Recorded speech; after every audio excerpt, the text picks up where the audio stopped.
സെരംഗെറ്റിയിലെ പുൽമേടുകളിൽ ശാന്തമായി പുല്ലുതിന്നുന്ന ഈ കറുത്ത ഭീമനെ കണ്ടു വഞ്ചിക്കപ്പെടരുത്. ഇത് വെറുമൊരു കാട്ടുപോത്തല്ല. ആഫ്രിക്കൻ ബഫല്ലോ, കാടിന്റെ കറുത്ത മരണം.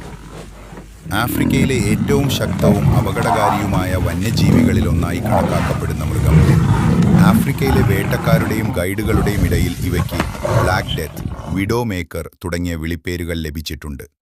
കാരണം പരിക്കേറ്റോ ഭീഷണി നേരിട്ടോ കഴിഞ്ഞാൽ ഇവ അതീവ അപകടകാരികളാകാം. ഒരു ആഫ്രിക്കൻ ബഫലോയ്ക്ക് പരിക്കേറ്റാൽ അവൻ ഓടി രക്ഷപ്പെടാറില്ല.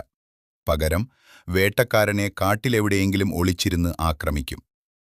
സ്വന്തം കൂട്ടത്തിലെ ഒരു കുട്ടിയെ ഏതെങ്കിലും സിംഹം വേട്ടയാടിയാൽ ആ ബഫല്ലോ കൂട്ടം ദിവസങ്ങളോളം കഴിഞ്ഞ് ആ സിംഹങ്ങളെ തിരഞ്ഞുപിടിച്ച് കൊല്ലുന്നത് കാടുകളിലെ പതിവ് കാഴ്ചയാണ്.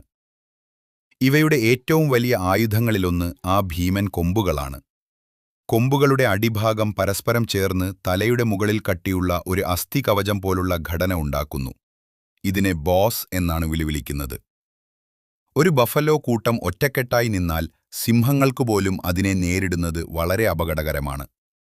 കൂട്ടത്തിലെ ഒരു അംഗം അപകടത്തിലായാൽ മറ്റുള്ളവരും അതിനെ സംരക്ഷിക്കാൻ മുന്നോട്ടുവരും. നിങ്ങളുടെ അഭിപ്രായത്തിൽ സിംഹത്തിന് മുന്നിൽ നിൽക്കാൻ കഴിയുന്ന ആഫ്രിക്കൻ വനത്തിലെ യഥാർത്ഥ ബോസ് ആരാണ്? ആഫ്രിക്കൻ ബഫല്ലോ ആണോ? കമന്റിൽ പറയൂ.